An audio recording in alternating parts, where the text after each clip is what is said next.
সঠিকভাবে ভোট হয়, মানুষ যদি তাদের রায় যথাযথভাবে দিতে পারে, তাহলে ত্রিপুরা, সারা ভারতবর্ষের কথা বলতে চাই না, ত্রিপুরা মানে এক ডিজিট চিত্র বলে এটা, তাই না, যে এক সংখ্যা বেশি অতিক্রম করতে পারবে না, শাসক জোট, নট বিজেপি, শাসক জোট করতে পারবে। ফলে নানা পন্থা, তার মধ্যে সবচাইতে বড় পন্থা হচ্ছে এসআইআর প্রক্রিয়া। এটা আমাদের ভাবনায় আছে, পশ্চিমবাংলায় যা করেছে আমার ধারণা এটাই তাদের শেষ কর্ম। আর এটা আমরা মানে সার্বিকভাবে আমরা সচেষ্ট, এই একটা পুনরাবৃত্তি বা নতুন কোনো আকারে এটা আমরা ত্রিপুরায় আমরা করতে দেব না। এটা আমরা সংকল্পবদ্ধ হয়েছি, মানুষকে আমরা সেই জায়গায় সেই পথে নিয়ে আসবো, একতাবদ্ধ করে ধরতে। এখন যে মূল বিষয়টা হচ্ছে যে তারপরেও তো সকলেই তো আশা করে আবারও সরকারে আসতে গেলে পর তাদের দলের মধ্যে যে অবস্থা, সেই অবস্থা হচ্ছে এই চেয়ারটা, সেই চেয়ারটা থাকবে কিনা, সকলে যার যার চেয়ার নিয়ে সংশয়।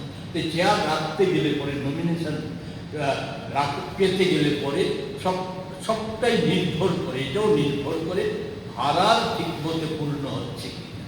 তো এই জেলা ভিত্তিক এই 1.5 বছর বা 2 বছরের জন্য দায়িত্বটা হচ্ছে জেলা থেকে যে ভাড়ারে যা আসার কথা তা বোধহয় যথাযথভাবে আসছে না। তার জন্য অভিভাবক নিয়োগ করা হয়েছে। অভিভাবকের দায়িত্ব হচ্ছে তদারকি করে তাদের যারা অভিভাবক তাদের ভাড়া পূর্ণ করা। তাইলে আগামী দিনে আশা করছে যদি কোনো কারচুপি বা নতুন কোনো ব্যবস্থার মধ্যে দিয়ে যদি ক্ষমতায় আসতে পারে, তো ক্ষমতায় আসলে ক্ষমতার বুক দখল যদি আমি করতে না পারি, মানে যারা ক্ষমতাবিহীন থাকতে পারে না, ক্ষমতা যাদের উৎস, অর্থ উপার্জনের উৎস, এরা যদি ক্ষমতা বিহীন হয়ে যায়, তাইলে তো তার সেই রাজনীতির অর্থই থাকবে না।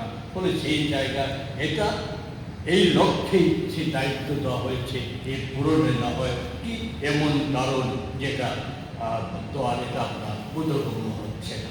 আমি আর কথা না বাড়িয়ে শুধু একটা কথা বলবো, সকলেই স্বপ্ন দেখে 47 সাল পর্যন্ত আছে, আর কংগ্রেস মুক্ত ভারত হয়ে যাবে।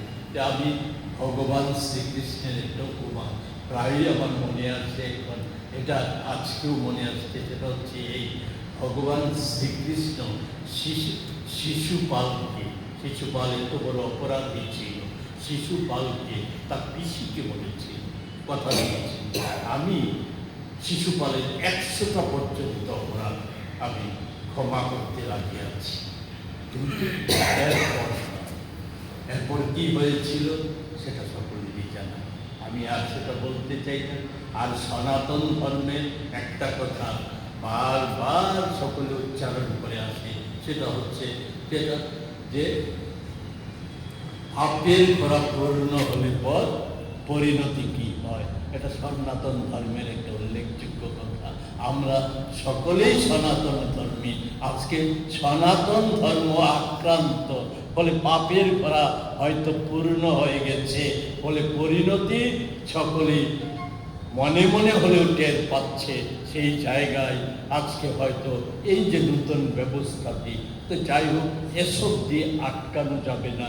যেটা বললাম যে গরিবের পেটে এই পণ্যমূল্য বৃদ্ধি বা এই সমস্ত ব্যবস্থা দিয়ে গরিবের পেটে লাথি পড়েছে, এই সমস্ত দিয়ে নিজেদের অপকর্ম আড়ালের যে চেষ্টা, সেই চেষ্টা সফল হবে না। আমরা এখান থেকে আমরা যেটা ঘোষণা দিতে চাই, আগামীকাল আমাদের প্রদেশ কংগ্রেসের আমাদের রাজ্যের বর্ধিত সভা আছে, সেই সভায় আমরা যে আন্দোলন সূচি নিয়ে রাস্তায় আছি, আমাদের যে সাংগঠনিক পরিক্রমা নিয়ে আমরা রাস্তায় আছি, একে আরও সংহত, আরও সুচারুভাবে সারা রাজ্যে আরও যাতে সংহত রূপ দেওয়া যায়, আরও বেশি বেশি মানুষকে, সমস্ত অংশের মানুষকে যাতে সমবেত করা যায়, বিশেষত ধর্মপ্রাণ, সে যে কোনো দলেরই হোক, ধর্মপ্রাণ গণতান্ত্রিক শুভবুদ্ধি সম্পন্ন মানুষ, তাদেরকে যাতে আমরা সমবেত করতে পারি, সেই ধরনের পরিকল্পনা নেওয়া হবে। এতে সকলেই স্বাগত। শুধু একটা জায়গায় মনে রাখতে হবে, কংগ্রেস দলটা বিজেপির মতো যদি কেউ ভেবে থাকেন ওয়াশিং মেশিন হিসাবে ব্যবহার করবেন, সেই ওয়াশিং মেশিন বা কি নির্মা পাউডারের মতো না, হ্যাঁ, সেটা অনেক পরিবর্তন হয়ে গেছে। আজকের কংগ্রেস দেশপ্রেমের কংগ্রেস। আজকের কংগ্রেসের কাছে বড় এজেন্ডাই হচ্ছে মানুষের স্বার্থ রক্ষা করা। তার জন্য মাইলের পর মাইল হাঁটছে রাহুল গান্ধী। তার জন্য ছাত্রদের নিয়ে আজকে সংহত করছে। কি আক্রান্ত ছাত্রদের কাছে কে কোন দলই করে সেটা বড় প্রশ্ন। কে বিজেপির সংখ্যা সে এটা বড় প্রশ্ন নয়। কে কোন ধর্মের এটা বড় প্রশ্ন নয়। অন্যায় ও বিচারের বিরুদ্ধে কংগ্রেস, মানুষের স্বার্থে কংগ্রেস, এই রাজ্য মানুষের প্রতিটা স্বার্থ সংশ্লিষ্ট প্রশ্নে কংগ্রেস রাষ্ট্র